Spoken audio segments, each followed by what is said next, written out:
Good morning, friends. So let us continue with AS10. As discussed in earlier video, we have divided this AS into two parts. First part we have completed. In first part we arrived up to your carrying amount, how to recognize. Either you have to go by a cost model or a revaluation model. We have done with cost model. Now let us go to your revaluation model. Now what is basically a revaluation model? At every balance sheet date, you are going to revalue your PPE. You will take it at fair value, and whatever is the difference, either there is an increase or decrease. So in that way, either you will add or reduce it from your PPE, and you have to give the effect of your revaluation surplus or deficit either to your P&L or to your revaluation reserve. We have to understand that in example. So revaluation model. After recognition as an asset, an item of PPE whose fair value can be measured reliably. Now you can follow revaluation model only in those cases whose fair value can be measured reliably. If your PPE is such a unique asset whose fair value cannot be determined, then it is better to continue with your cost model. You should not go to revaluation model. So where it can be measured reliably should be carried at a revalued amount. Now fair value at the date of revaluation. How you are going to take the amount? You are going to find out fair value. Let us say you have bought a PPE machine. Your initial cost was 10 lakhs. Up to now accumulated depreciation is 2 lakhs and 8 lakh is your carrying amount. Now after 2 years, as per your revaluation model, you are following revaluation model, so you find out fair value. Now let us say the fair value is 9 lakhs. Your carrying amount is 8 lakhs. So fair value 9 lakhs less any subsequent accumulated depreciation. Now henceforth, whatever depreciation is taken up to now should not be taken. Henceforth, whatever comes, that I'll reduce, and whatever subsequent impairment loss. So instead of my carrying amount of 8 lakhs, I will take now my asset as per revaluation model at 9 lakhs less whatever depreciation henceforth will get accumulated here, minus if there is any impairment loss. Now while following a revaluation model, you have to normally go by group of assets, or I'll say group of assets treated as class of assets method. That is, let us say if all machinery is put together, for one machine if you are following a revaluation model, then all machineries following in same class of machines will have to go by revaluation model. So in a same class of PPE, for one machine you are following revaluation model, and for another cost model that is not allowed. So your revaluation model should be class wise and not item wise. If an item of PPE is revalued, the entire class of PPE to which that asset belongs to should be revalued. So let us say your buildings, all your factory buildings, there are 10 factory buildings. For one factory building if you are following revaluation model, so for remaining 9 you should follow also revaluation model. I'm not saying all buildings, I'm saying all factory buildings. In your buildings also you may have a different class. Let us say you have 4 factory buildings, 3 warehouses, 3 office buildings. Now factory building, warehouse and office building might be treated as separate class of PPE. 3 different class. So if one factory building is getting revalued,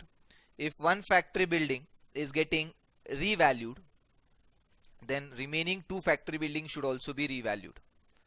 No need to follow revaluation model for warehouses and offices. Then you may continue with cost model in those cases. Now frequency of revaluation, there is no clarity. You have to take a call. It's a judgment that you have to take. What should be the frequency? So it might be every year, it might be after 3 to 5 years. If there is a huge fluctuation is on a very higher side, then you have to normally revalue annually. And the fluctuations are not that very high. It might be once in your cyclic changes. Then in that particular case, it might be after every 3 or 5 years. So revaluation should be made with sufficient regularity to ensure that the carrying amount does not differ materially from which would be determined using fair value at the balance sheet date. So you may go annually, you may go after 3 to 5 years, depends from case to case. Now determination of fair value, how to determine it? So fair value of item of PP is usually determined from market based evidence. From exam point of view, it is not relevant because those figures will be given to you. From real life practical point of view, yes, you have to study lots of market based evidences to arrive at fair value. By appraisal, that is normally undertaken by professionally qualified valuers. So it is always advisable, whoever is professionally qualified valuer, you have to take a valuation certificate from him, and that can be treated as a fair value. If there is no market based evidence of fair value because of specified nature of the item of PPE, then you may go by discounted cash method. That is, you may find out what cash earnings that is possible from that asset and discount it to the present value. So that can be one of the method of arriving at fair value. And the item is very rarely sold, then except as a part of a continuing business, an enterprise may need to estimate fair value using the income approach. So whatever is your income you will earn at discounted price today, you have to calculate that, and that can be treated as your fair value. Now what should be the accounting treatment of revaluation? So we normally follow prudence. So this is something which was there in earlier AS 10, same is continued. So on revaluation, if there is a surplus income, then that should go to revaluation reserve. It will not go to P&L. But if revaluation leads to deficit, that is, if there is a loss, revalued on a lower side, there is a loss, in that particular case it should be immediately debited to P&L and recognized as your expense. But now, what if the revaluation keeps on changing, surplus deficit, then how to follow prudence? Let us talk in example. Let us say every year there is a revaluation done.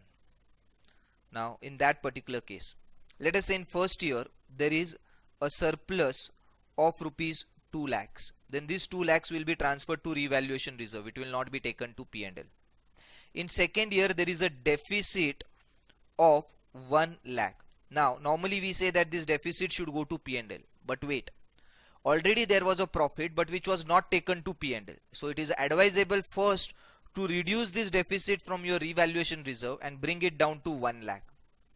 Don't take it to your P&L. Let us say in third year again there is a deficit of 3 lakhs.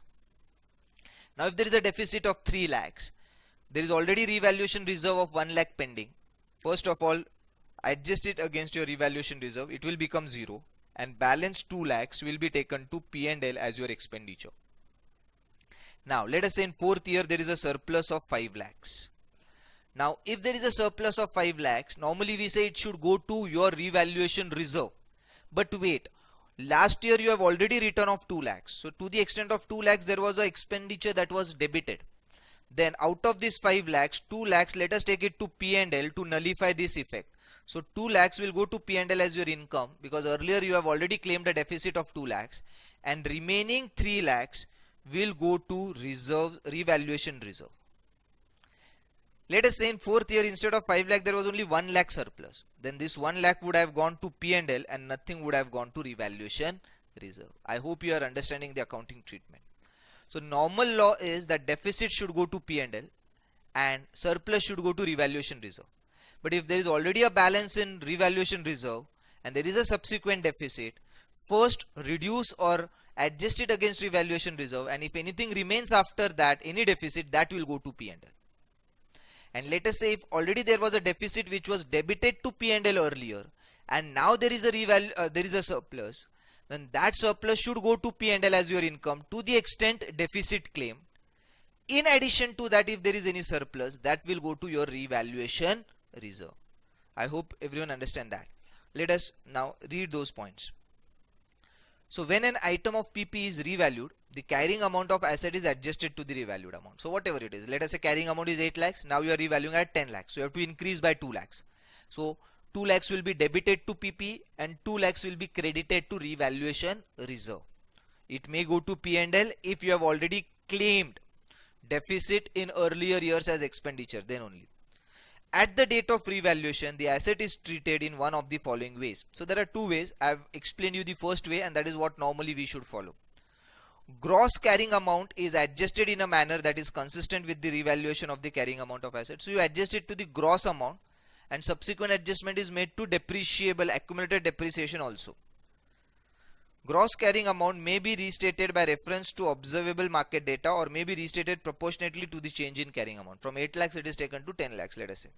Accumulated depreciation at the date of revaluation is adjusted to equal the difference. So that will also be adjusted so as my carrying amount goes hand in hand. I'll take an example for that also. Let us say up to now, before revaluation, position was like this. The gross amount of that PPE is 10 lakhs. Accumulated depreciation up to now is 2 lakhs and the carrying amount is 8 lakhs. Now it is being revalued at 9 lakhs. So I want my carrying amount to be now 9 lakhs. How to adjust it? So I am going to increase it by 1 lakh. Restate your gross amount from 10 lakhs to 11 lakhs and restate your accumulated depreciation from 2 lakhs to, I'll say, just 2 lakhs only, and then that will be 9 lakhs.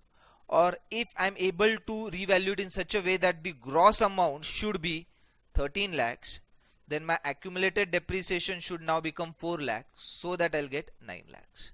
So that is one way of doing it. Another way of doing it is accumulated depreciation is eliminated against the gross carrying amount of the asset. So I directly adjust it at carrying amount. I am least bothered with this earlier figures. My carrying amount is 8 lakhs, now revalued at 9 lakhs, I'll directly take it at 9 lakhs and no more adjustment required. Now treatment of revaluation, increase or decrease. I have explained all 4 scenarios to you in your example. So let us quickly go through that example one more time so that we can go ahead. So if there is any increase in first of all there is increase in revaluation first time only and there is increase, that will go to revaluation reserve. But if that increase in revaluation reserve is because earlier there was a deficit, then to the extent deficit was debited to P&L, to that extent your increase will be credited to P&L and balance, if any, will go to revaluation reserve. Very clear? Now if there is a decrease in revaluation first time only and there is a decrease first stage and decrease, then that will go to P&L as your expenditure. But now if there is a decrease where initially it was increased, then such decrease will first of all adjusted against revaluation reserve. Once the revaluation reserve becomes nil and if there is a further decrease, that will be charged to P&L as your expenditure. Now treatment of revaluation surplus on derecognition of assets. Let us say your balance sheet has a revaluation reserve of 7 lakhs and your PPE as at, let us say, 13 lakhs. Now this asset is derecognized. Derecognized means sold, disposed of, or completely written off. When you are doing this, your RR will also be written off and will be taken to P&L account. So that will also be adjusted against your profit and loss account. So revaluation surplus included in owner's interest in respect of any item of PPE may be transferred to revenue reserves. Now this transfer to revenue reserves might be done in 2 ways. You may either directly take it to P&L or you may directly adjust it to your general reserve. Now transfer from revaluation surplus to the revenue reserves are not made through statement of P&L.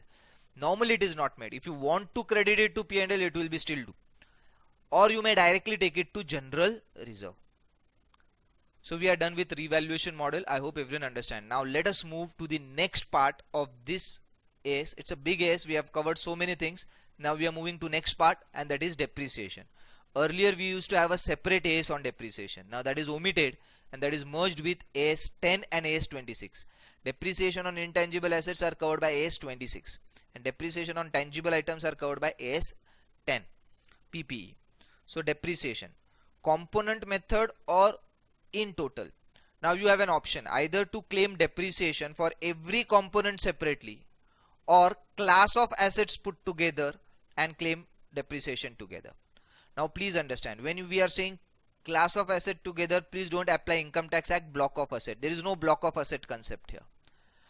Let us say there is one class of PP, that is machine, and there are 10 machines. You may claim depreciation for every 10 machines separately or put together all those 10 common machines in total. But don't claim for all PPE together. That is not possible. You have to identify class wise and you may take depreciation for entire class or for every component separately. And that has to be claimed over a useful life on a uniform basis. So if the useful life is 10 years, then the entire asset value should be depreciated over a period of 10 years considering the salvage value. To that extent you should not depreciate. Now salvage value you have to keep on estimating it, and if there is a change of estimate, if the useful life changes, if the salvage value changes, we have already discussed this in AS5. What will happen if there is a change in accounting estimate? Prospectively you have to give the effect. Each part of an item of PPE with a cost that is significant in relation to the total cost of the item should be depreciated separately. Now what is depreciable amount? So depreciable amount is simple. Whatever is your carrying amount, cost, less whatever is your salvage value, balance is your going to be depreciable amount. That should be depreciated over a period of time. Let us say carrying amount is 10 lakhs and residual or salvage value is 1 lakh. Then your depreciable amount is 9 lakh. 9 lakh should be depreciated over useful life.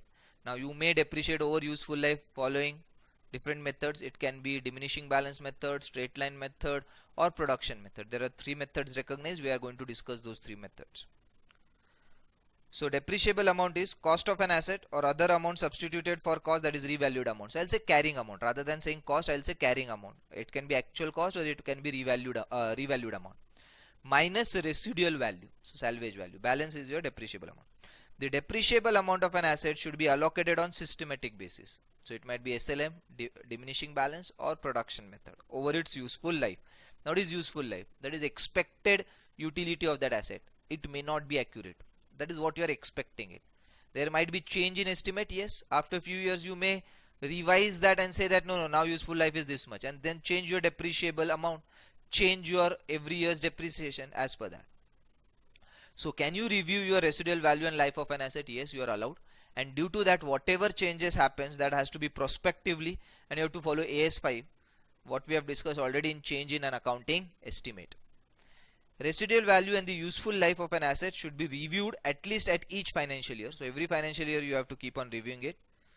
And if expectations differ from previous estimates, the changes should be accounted for as a change in accounting estimate. Please understand, it will be always prospectively. It can never be retrospectively. Change in accounting estimate in accordance with AS5, net profit or loss for the period, prior period items, and change in accounting policies. Now, when you should commence your depreciation? The moment asset is available, you should start depreciating it. Please don't apply Income Tax Act. Normally in Income Tax Act section 32, we depreciate when asset is put to use. Here asset is put to use is not at all relevant. The asset is available for use. You are keeping it idle for next 6 months. Still, will you depreciate for those 6 months also? Will your depreciation starts the moment all the activities necessary to make it available is done? Yes. So the asset is installed, asset is ready, start claiming depreciation irrespective where you are actually using it or not. So depreciation of an asset begins when it is available for use. That is when it is in the location and condition necessary for it to be capable of operating in the manner intended by the management. So if it is available in that way, whether you are actually using it or not, you should start claiming depreciation. Now cessation of depreciation, when you should stop. There are different scenarios when you should stop. Let us discuss one by one. One, when entire depreciable amount is claimed, so your value has become 0, or rather than 0 I will say it is equal to residual value or gone below residual value. So there is no more depreciable amount, don't claim. When asset is derecognized, that is it is sold, disposed of, it is no more available with you, stop claiming depreciation. So let us discuss these issues. When you should stop. First, depreciation ceases to be charged when asset's residual value exceeds its carrying amount. Means your entire depreciable amount is claimed because your residual value is either equal to your carrying amount or less than that. That is, sorry, your carrying amount is less than your residual value. The residual value of an asset may increase to an amount equal to or greater than its carrying amount. If it does, depreciation charge of the asset is 0. That is, depreciable amount is no more there, and until its residual value subsequently, later on if your residential value goes below carrying amount after a few years, can you start again claiming depreciation? Yes, to an amount below its carrying amount. Depreciation of an asset ceases at the earlier of. It may also cease where the asset is disposed of or there is no more active use of that asset. the date that the asset is retired from active use. So it is no more going to get used. It is now become obsolete. So obsolete to write off that asset. Whatever gain or loss, that will go to P&L, but no more depreciation to be claimed. And is held for disposable. And the date that the asset is derecognized. या फिर it is actually disposed of. Therefore, depreciation does not cease when the asset becomes idle or is retired from active use unless the asset is fully depreciated. Now, if it is lying idle, but it can be used, it is available for use, but it is still idle, then still you should claim depreciation. Yes, till the time the residual value is not that your carrying amount is not less than residual value. Till that time you have to keep on depreciating it. However, under usage methods of depreciation, that is production method, the depreciation charge can be zero while there is no production. So if you are following production method, then you claim depreciation in proportion to production. So in a particular year, if the production is zero, then depreciation will be zero. Talking about land and building. Now land is non-depreciable, building is depreciable. So when you are buying it together, land and building, it is always required to segregate on some rational basis. So you cannot keep land and building together. You have to segregate land and building. For land, we are not allowed to claim depreciation. It will remain at cost or revaluation model, whatever you want to follow, but no depreciation on that. But in case of building, you have to depreciate it by following either of the three methods, SLM, diminishing balance, or production method, whatever you want to follow. Now, land might get depreciated if there is certain rights acquired related to land and the utility of land is restricted only to that extent, that like quarrying activity or mineral sites or something like that. In that case, there is a production from that land, and then land might get depreciated in those exceptional cases only. Otherwise, land cannot be depreciated. So land and building are separate assets and are accounted for separately even when they are acquired together. So you have to segregate it. Land has an unlimited useful life and therefore it cannot be depreciated. So you should not depreciate it. Now exception for that is quarries and sites used for landfill. So that can be your exception. Depreciation on land. Can you claim depreciation? No. However, if there is land having a limited useful life like quarrying activity or mining activity, then you may depreciate over the useful life.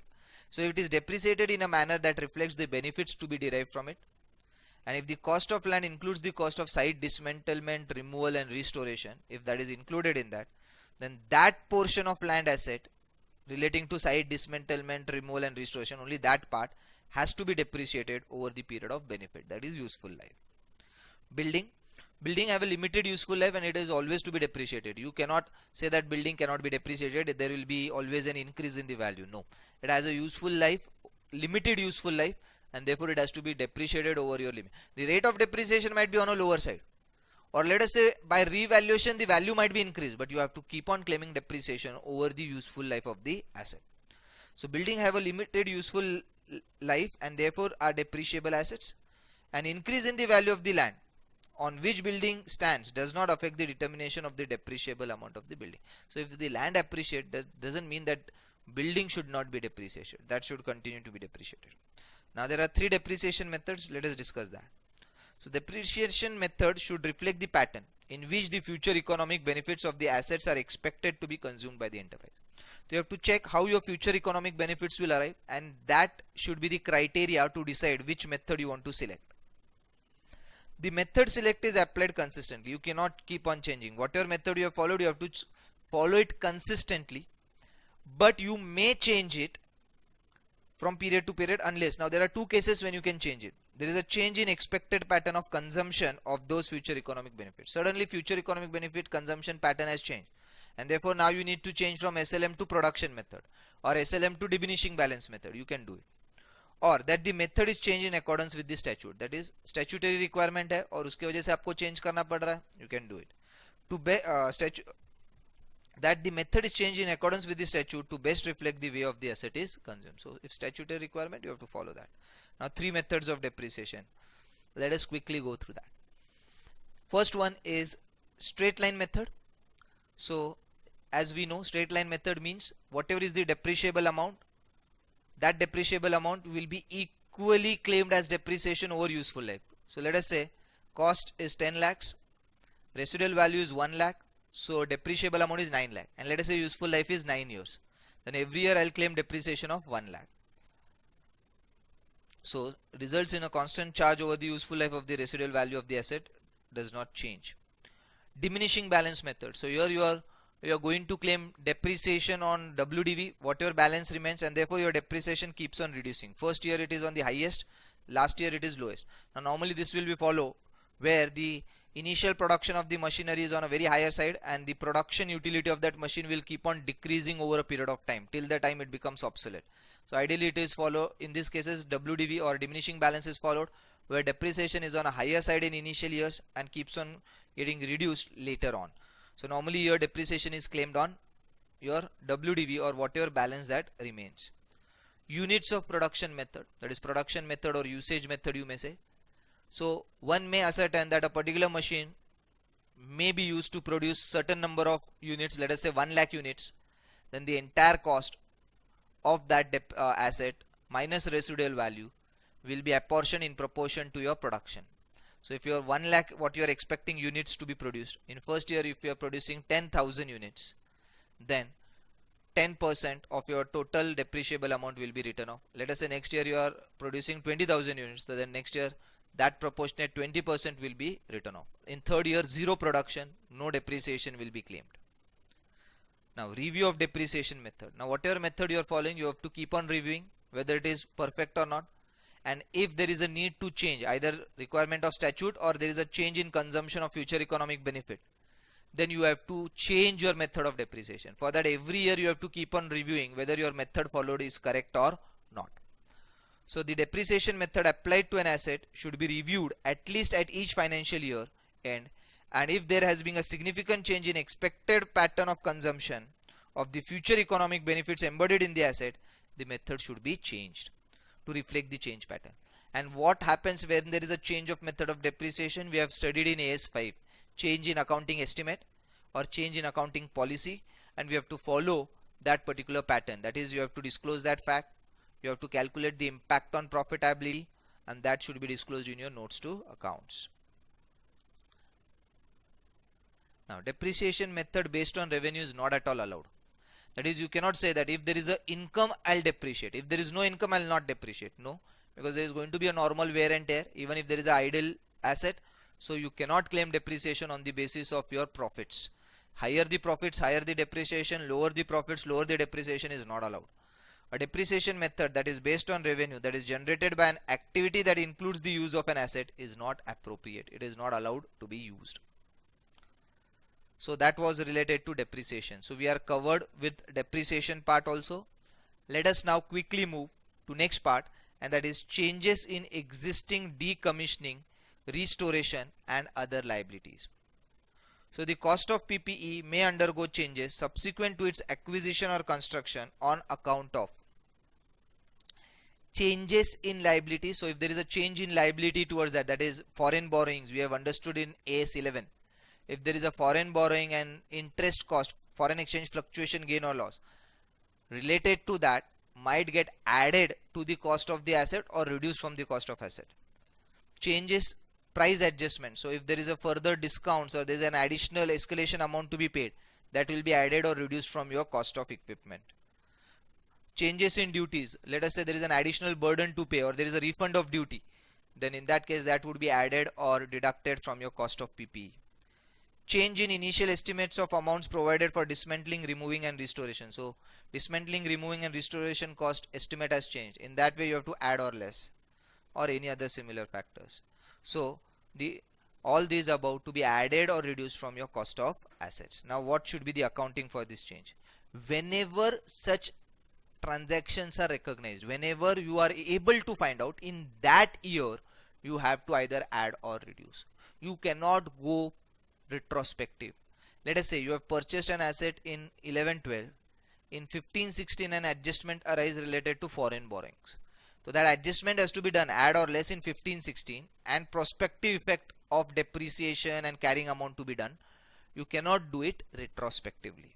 So if the related asset is measured using the cost model, so obviously you have to these adjustments are to be done only in cost model and it has to be done prospectively.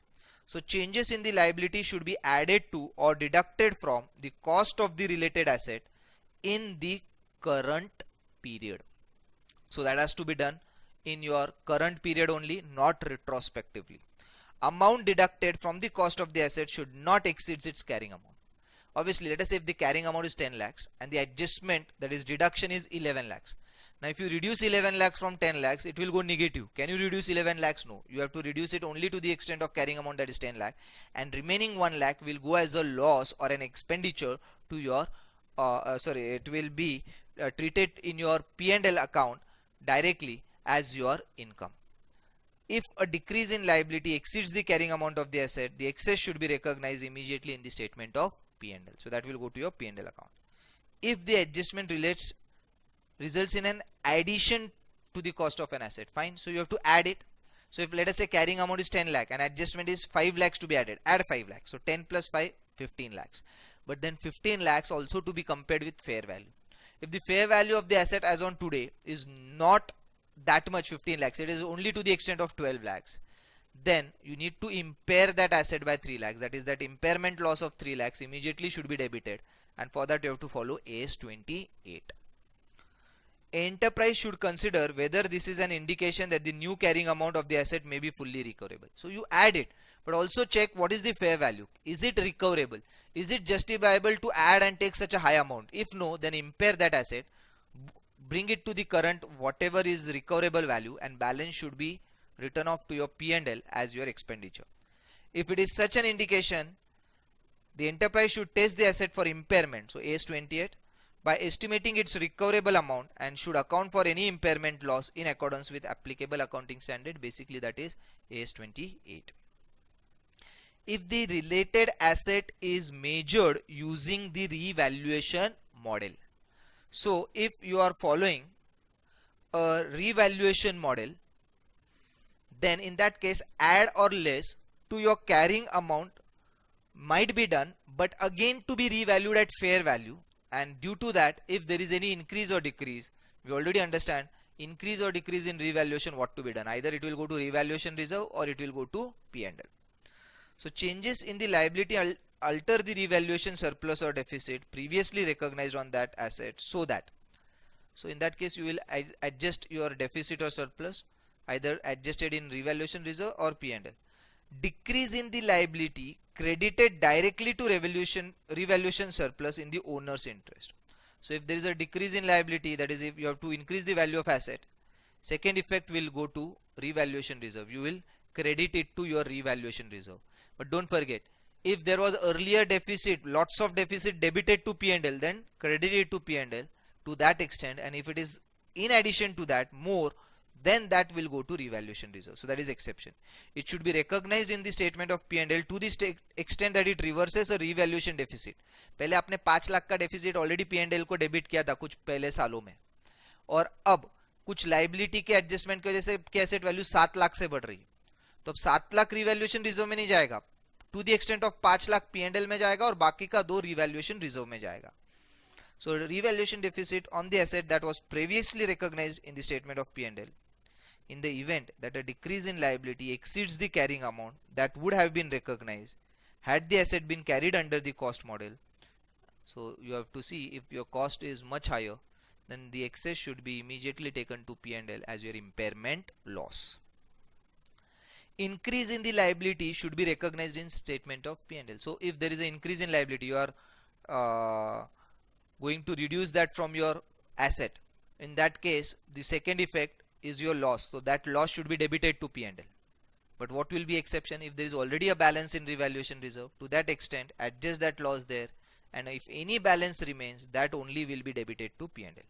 So it should be debited directly to revaluation surplus in the owner's interest to the extent of any credit balance existing in the revaluation surplus in respect of that asset. A change in the liability is an indication that the asset may have to be revalued. So अगर वापस revalue करना है तो revaluation की वजह से जो भी profit या loss आएगा उसका आगे का effect आपको देना है. What happens if the related asset has reached the end of useful life? और अगर उसकी useful life ही खत्म हो गई है, then de-recognize it, and whatever gain or loss is there, that should go to your P&L. All subsequent changes in liability should be recognized in the statement of P&L. This applies under both cost and revaluation model. Because अगर useful life ही नहीं तो D-recognise करना है asset को, और अगर D-recognise करना है मतलब डिस्पोज ऑफ करना है तो asset value should become zero. Any effect should be given to P&L as your income or expenditure.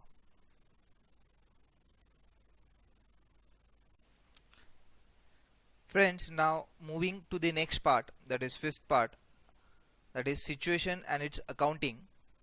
Let us discuss different situations and how to account it. Some of the things might be done as per AS 10 and remaining we have to follow different assets, different accounting standards. First one, impairment of items of PPE.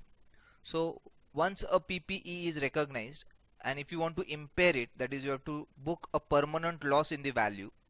That would be done as per AS 28. Now that AS you have to study it in CA final.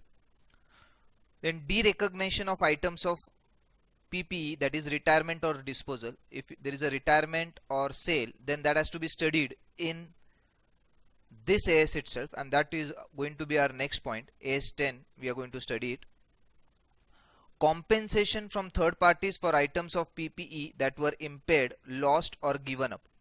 So if you are receiving any compensation, let us say from insurance company or from some other third person for certain damage or impairment of an asset, then it is to be included in determining profit or loss when it becomes receivable. So the effect will go directly to P&L, but don't forget revenue recognition, that is when it is receivable, when you are sure, then only you have to recognize it. Cost of items of PPE restored, purchased or constructed as replacement. So when there is going to be a replacement of PPE, what cost to be taken at what amount, that has to be determined again as per AS 10. Now let us move to next point, that is retirement. A 6 point what we have to study now. Items of PPE retired from active use. So the active use is over, it is still lying idle, but it is not yet being disposed of and held for disposal, but now your intention is to dispose it of, should be stated at lower of. So that would be there in your books of accounts at whatever is your carrying amount or net realizable value, whichever is lower. So let us say that you have bought an PPE for 10 lakhs. Up to now, depreciated, impairment or whatever, its carrying amount has been brought down to 2 lakhs. From 10 lakhs it has come down to 2 lakhs, and now there is no active use, you are holding it for disposal. The moment a proper opportunity comes, you are going to sell it. In that particular case, you are going to hold that asset at 2 lakhs carrying amount, or let us say realizable value, net realizable value is, let us say 50,000, whichever is lower. So I'll say 50,000. So 1,50,000 you will immediately write it off to your P&L account. Any write down in this regard should be recognized immediately in the statement of P&L. Derecognition. So in simple words, I'll say sale or dispose of. When you are derecognizing the assets, that is, it is no more of any use or disposed of or written off or discarded, then whatever gain or loss that arises should go to P&L. And how to make an accounting treatment for other things, let us read one by one. The carrying amount of an item of PPE should be derecognized on disposal. So when you are selling it off, discarding it, whatever is the carrying amount, write it off, bring it down to zero, and that will go to your P&L as your loss. If there is a profit on sale, then that profit will go to your P&L as your income. So on disposal, by sale or by entering into a financial lease, that is you are giving it to someone else on financial lease, or by donating it to someone, or where no future economic benefits are expected from its use. So no recognition, it has to be derecognized from its use or disposal. Now what is going to be accounting treatment? Gain or loss, take it to P&L. Gain or loss arising from derecognition of an item of PPE should be included in the statement of P&L when the item is derecognized, unless AS 19. Now AS 19 lease, which we will study later on, has different accounting treatment for gain or loss. Now you have to follow that method. In case of sale or lease back, you have to adjust it to your cost of the asset, that you will study in AS 19. So right now you have to keep it simple, that under AS 10, when the asset is derecognized, whatever gain or loss arises on that will go to your P&L. Where gain or loss arising from derecognition of an item of PPE, that is net disposable proceeds, if any, minus carrying amount of the item. Now gain should not be classified as revenue as defined in AS9 revenue recognition. Don't get it caught by AS9. Here what is being said is directly take it to your P&L. You have to follow that. Exception: an enterprise that in the course of its ordinary activity routinely sells items of PP. Let us say my business is to buy a particular machine, give it on rent, and after certain years sell it. So one of the business, so there is a business activity of buying a machine, giving it on rent, and then selling it. Now in that particular case, selling of such PPE becomes your business activity, and once it becomes your business activity, then sale of such PPE, any gain or loss will be treated as your trading income and will be routed through P&L as a trading income, and now AS9 revenue recognition will apply. So I'll read one more time. An enterprise that in the course of its ordinary activities routinely sells items of PPE that it had held for rental to others should transfer such assets to inventories at their carrying amount. So it will go as my closing stock or opening stock at carrying amount when they cease to be rented and become held for sale. Now AS2 and AS9 will apply. The proceeds from the sale of such assets should be recognized in revenue in accordance with the AS9 revenue recognition. Determining the date of disposal of an item, an enterprise applies the criteria in AS9 for recognizing revenue from sale of goods. So revenue recognition principle is to be followed, and as per that your sale should be booked where it is in the ordinary course of business. So friend, that was your actually last part what we have to understand here, except disclosures. Now let us move to last part, disclosure. I have to just read it out what all things is expected to be disclosed when we are following AS10. So that is basically divided into three categories. One is general disclosure, second is additional disclosure, and third one disclosures specifically to be given in regarded to revaluation. So disclosures can be divided into three parts. One by one we'll read it. General, which applies everywhere. Additional, if you are carrying out some activity, then additional disclosures to be given, then only it is to be given. And third, related to revaluation. If you are following a revaluation model, then what all additional disclosures to be given, we have to study that. So general disclosure, that will apply in all the cases. First one, the financial statement should disclose for each class of PPE the measurement base, that is whether you are following a cost model or revaluation model used for determining the gross carrying amount, that should be disclosed, whether you are following a cost model or revaluation model. The depreciation method used, so you have to disclose which method you have used for depreciation, either SLM, diminishing balance, or production method. The useful lives or the depreciation rates used, so how you have arrived at the useful life, what you are expecting, or depreciation rate for diminishing balance, how you have calculated it, that you have to disclose. In case the useful lives or the depreciable rates used are different from those specified in the statute. Let us say a statutory requirement says to take a depreciation rate, let us at 15%, and actually you are depreciating it at 20%. So if there is a difference of rate, then you have to mention such difference. Then that specific mention should be given in your notes to accounts.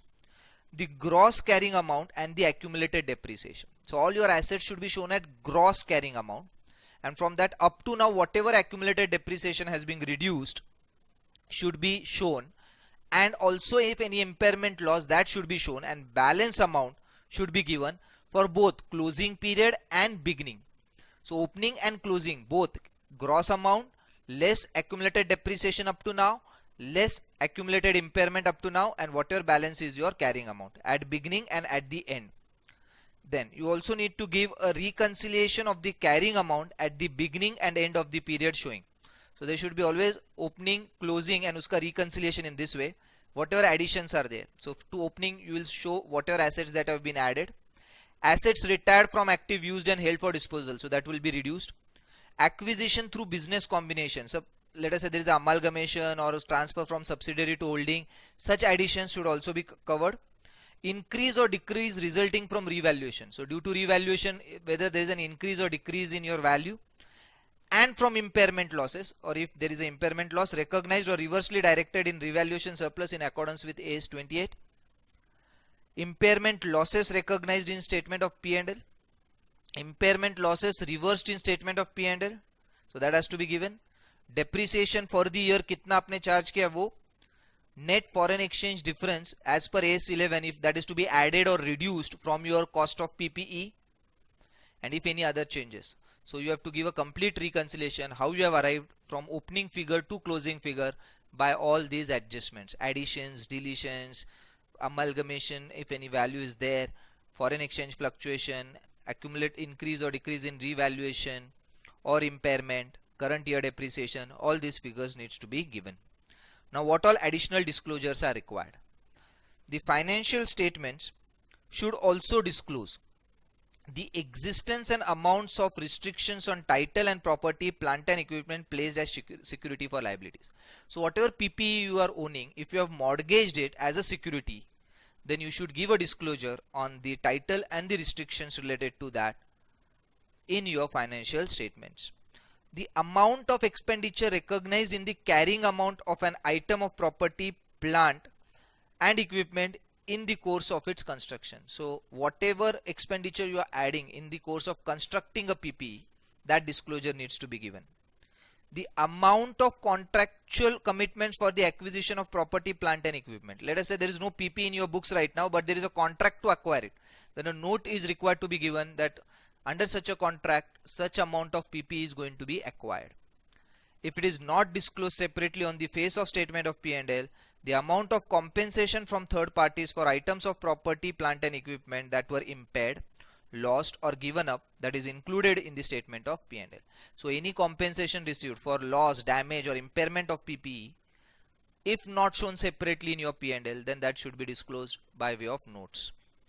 The amount of assets retired from active use and held for disposal. So if there is any asset lying with you, not disposed, but retired from active use and held for disposal, that should be separately mentioned as a note that such and such amounts are not in active use and are held for disposal. And now last, what all disclosures that needs to be given related to revalued assets.